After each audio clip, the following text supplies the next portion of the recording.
Assalamualaikum warahmatullahi wabarakatuh.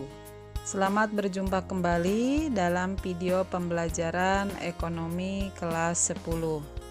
Sebelum kalian menonton video ini, jangan lupa subscribe, like, dan share ya.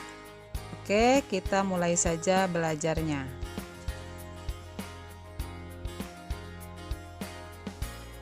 Materi kita hari ini adalah tentang sistem ekonomi. Sistem ekonomi itu sendiri dibagi menjadi 4. Ada sistem ekonomi tradisional, ada sistem ekonomi komando atau terpusat, ada sistem ekonomi pasar, dan ada sistem ekonomi campuran. Baiklah, sebelum kita lanjutkan, terlebih dahulu kita lihat ada beberapa hal yang mendasari terbentuknya sistem ekonomi suatu negara. Di antaranya ada ideologi. Ideologi atau paham atau falsafah hidup suatu negara itu akan berpengaruh besar terhadap terbentuknya sistem ekonomi. Kemudian institusi suatu negara. Selanjutnya ada industrialization atau industri atau kekayaan alam yang dimiliki oleh suatu negara itu juga akan berperan penting dalam terbentuknya sistem ekonomi suatu negara. Selanjutnya ada integrasi suatu negara. Jadi ada beberapa hal yang menjadi pendukung terbentuknya sistem ekonomi suatu negara. Jadi setiap negara memiliki sistem ekonomi yang berbeda-beda tergantung dari negara itu sendiri. Baiklah, kita lanjutkan. Jadi sistem ekonomi itu dibagi menjadi 4, yaitu tadi ada sistem ekonomi tradisional, kemudian ada sistem ekonomi komando atau terpusat, yang selanjutnya ada sistem ekonomi pasar, dan yang keempat ada sistem ekonomi campuran. Baiklah, kita bahas satu persatu mengenai sistem ekonomi yang ada di setiap negara.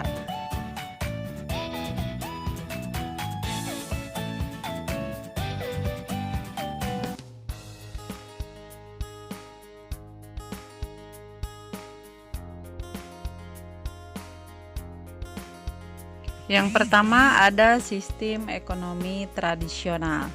Kita lihat ada beberapa ciri-ciri dari sistem ekonomi tradisional.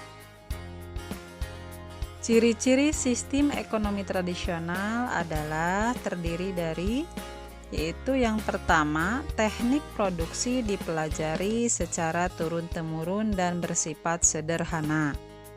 Kemudian, sistem barter masih digunakan dalam pemenuhan kebutuhan masyarakat. Yang ketiga, belum adanya pembagian kerja yang jelas di dalam masyarakat. Selanjutnya, masih terikat pada tradisi dan kepercayaan setempat. Dan alat atau teknologi produksi masih bersifat sederhana. Ciri-ciri ada juga kelebihan dari sistem ekonomi tradisional.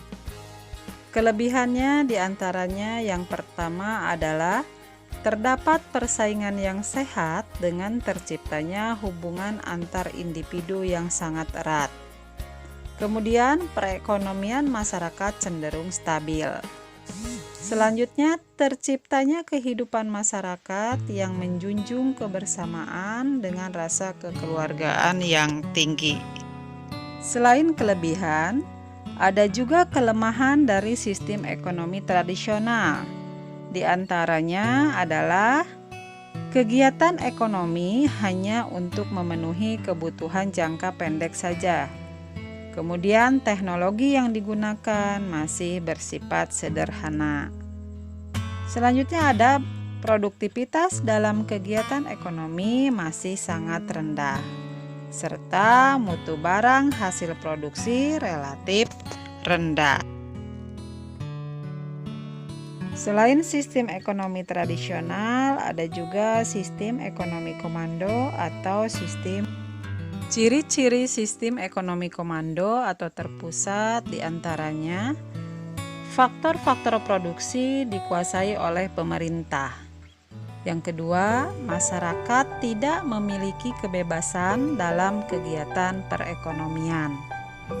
Selanjutnya, kebijakan perekonomian diatur oleh pemerintah.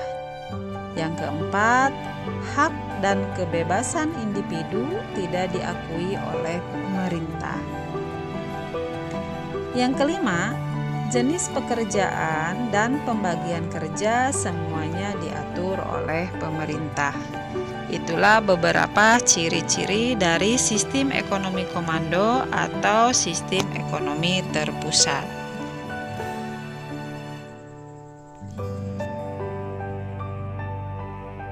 Selanjutnya kita lihat kelebihan dari sistem ekonomi komando atau terpusat.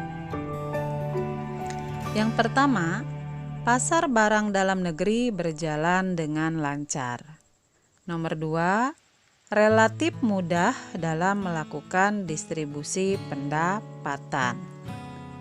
Yang ketiga, kondisi perekonomian relatif stabil karena seluruh kebijakan diatur oleh pemerintah. Nomor 4, pemerintah lebih mudah mengendalikan masalah perekonomian. Selanjutnya kita lihat kelemahan dari sistem ekonomi komando atau sistem ekonomi terpusat. Yang pertama, akan mematikan kreativitas individu. Yang kedua, adanya distribusi barang yang tidak terlalu dibutuhkan masyarakat. Yang ketiga, terjadinya monopoli yang merugikan masyarakat. Yang keempat, masyarakat tidak memiliki kebebasan dalam memilih sumber daya ekonomi. Selanjutnya adalah sistem ekonomi pasar. Kita lihat ada beberapa ciri-ciri dari sistem ekonomi pasar. Sistem ekonomi pasar antara lain, nomor 1, faktor-faktor produksi dikuasai oleh masyarakat atau swasta. Nomor 2, masyarakat memiliki kebebasan untuk melakukan kegiatan ekonomi. Yang ketiga, terjadi persaingan yang ketat dalam kegiatan ekonomi. Yang keempat, inisiatif dan daya kreasi masyarakat diakui. Selanjutnya kita lihat kelebihan dari sistem ekonomi pasar. Yang pertama, menumbuhkan inisiatif dan kreativitas masyarakat dalam kegiatan ekonomi. Nomor 2, setiap individu bebas memiliki sumber-sumber produksi atau faktor-faktor produksi. Nomor 3, terjadinya efisiensi dan efektivitas karena kegiatan ekonomi berdasarkan pada prinsip ekonomi. Selanjutnya, munculnya persaingan yang kompetitif.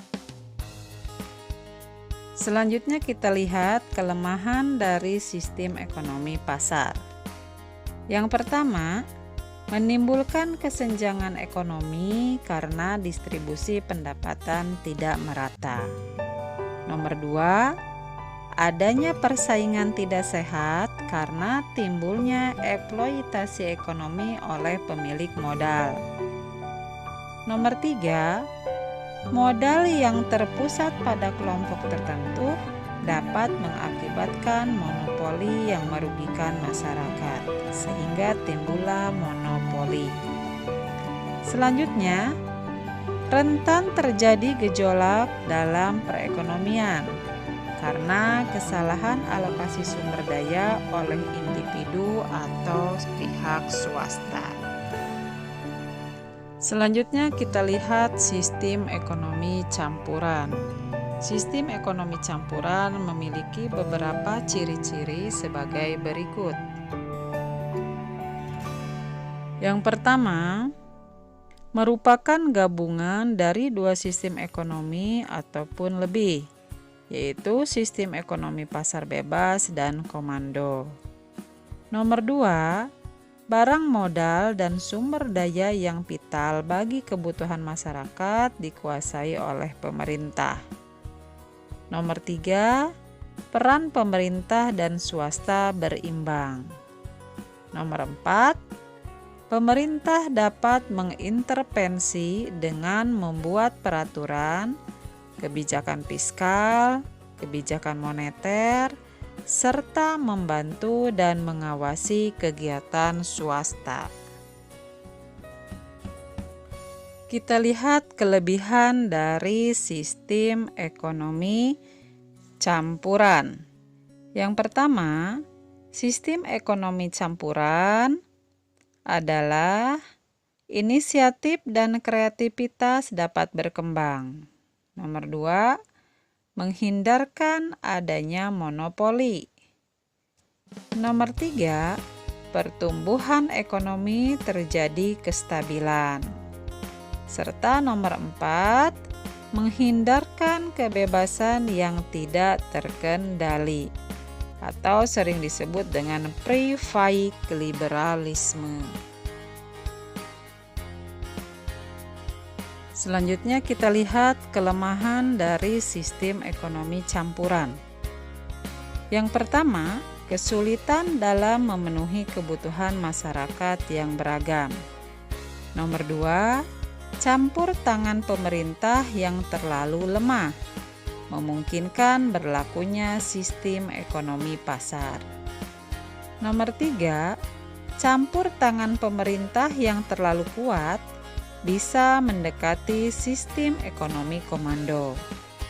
Selanjutnya, dapat menimbulkan korupsi, kolusi, dan nepotisme karena kurang pengawasan dari pemerintah. Sekian dulu pembahasan materi kita kali ini tentang sistem ekonomi. Terima kasih, sampai ketemu lagi. Assalamualaikum warahmatullahi wabarakatuh.